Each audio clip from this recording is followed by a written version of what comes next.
to last March with the weather. As you can see, it's snowing here. And here the leaves are all getting buried in snow. Bring the holly there, that's quite nice. We'll celebrate Christmas again.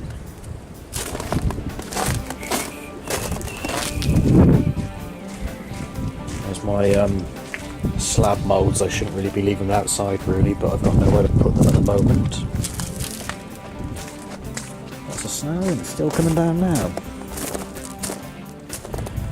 And there we are, there's my Christmas tree. The sun's trying to get through there. And there we are. Oh, got the wrong footwear to be going out in snow. So I got this Egyptian Tutankhamen-esque thing, which I sculpted about nearly 20 years ago. So I've got this back, so I think I might mould this up. Well, I will mould it up. Just saw a bit of sun there. A bit of mysticism.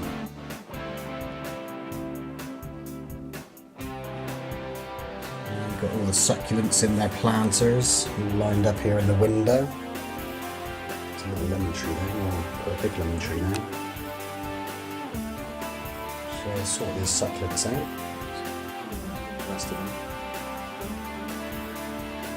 And another fish to mould up shortly, so this is a 4-piece fiberglass fish with 2 halves, so I'm not quite sure how I'm going to do it yet, but it'll be another silicone mould. So here's Edie Tilly, AstroCat PR. She's had a hard week. She always has a hard week. She works hard and she's taking it easy on today, the Sabbath, Sunday. The only Sabbath we like, Tilly, is Black Sabbath, isn't it? Eh? And all these moulds queued up, waiting to be fiberglassed. So there's a bird bath there in 2 pieces. It's that dragon cast. Dragon plaque cast, 2 lions, the fossil, the leaf mould, concrete leaf mould, what should be going on Etsy, the skull 2-light candle holder, and of course the Easter Island head. There's a little candle holder down there. And we've got the silicone fish mould, 1-piece mould, which was featured in the video recently. So that's ready to be fiberglassed up. And along with these other little latex moulds, which should be long overdue. It's getting warmer now, so it's going to be better or easier to do the fiberglass. So there's the gunner under here, so you can take off this protective foliage at some point. It's pretty well established now. And it looks like we've got 2 bulbs, or whatever you want to call them, here now, so it looks like there's an offshoot. Cover them back up, and you should I'd probably take this off quite soon when it gets a bit warmer. There's the leaves without the snow, so all the snow's melted now. Just a bit of patchy ice there. Bit of snow on the hilltops up there. That's where the castle used to be apparently, in Castle Carey, on that hill.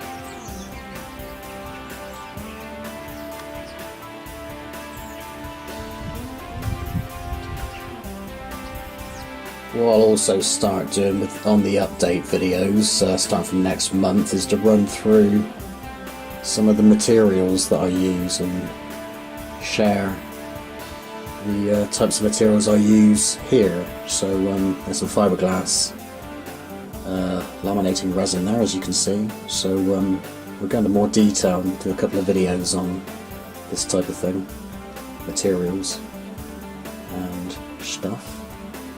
There's a little mirror I painted up a while back, so it's sort of like it is an ordinary wooden frame. I think I bought these from IKEA. This is a long time ago, about 10 years ago. I painted in this little door just to give it some kind of surreal look, and these steps amongst like a sort of cosmic background.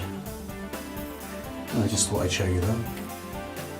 Alright, so here's a little appendage to the succulent and concrete planter video that I put out recently.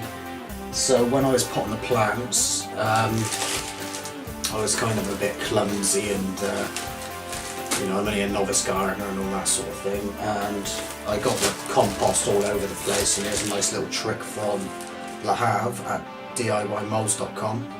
So thank you, Le Havre.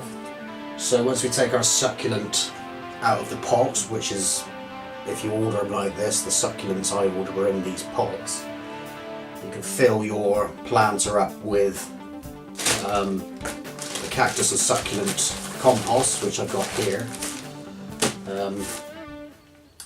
So you can fill your pot up, use this pot as a little template, or a little bit, and then push the hole in,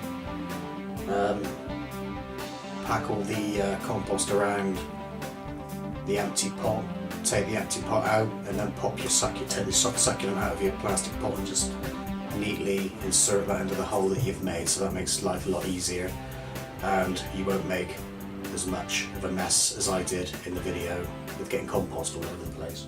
So thanks Le Havre, thank you for that. Also with the succulents, some advice from Gris, also at DIYmolds.com, and Mr. Concrete Artisan on YouTube. Is talking about compost.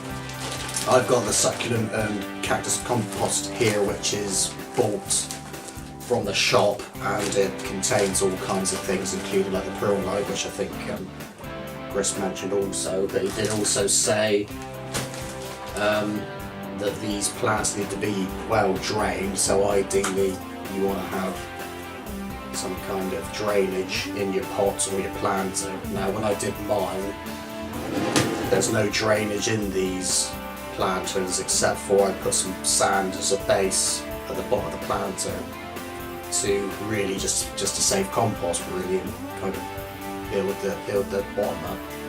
But these planters also fit specifically sized plastic pots, so if you want any drainage, put the succulent into the succulent and the compost into a plastic pot, or an appropriately sized pot which fits into this planter, so that'll give you some drainage. I wasn't too bothered myself with putting the succulents into these planters without the drainage because they need a little water, and I'll just give it a little bit of water as and when it needs it, or maybe just spray the plant and maybe the surrounding area. But be careful, if you're going to do it like this, be careful not to sort of waterlog your planter. You don't need too much water at all. But I mean, I don't know the ins and outs of succulents, and I'm a bit of a newbie to it. But Gris, he's a succulent enthusiast and knows a fair bit about these plants. So anyway, when I educate myself about these things over the course of time, we'll put out more information about plants and such, as I learn as I go through with everybody else type of things. Anyway, that's about it for that. So there we are. Anyway, thank you very much for watching, and see you soon, see you next time, and over and out for now.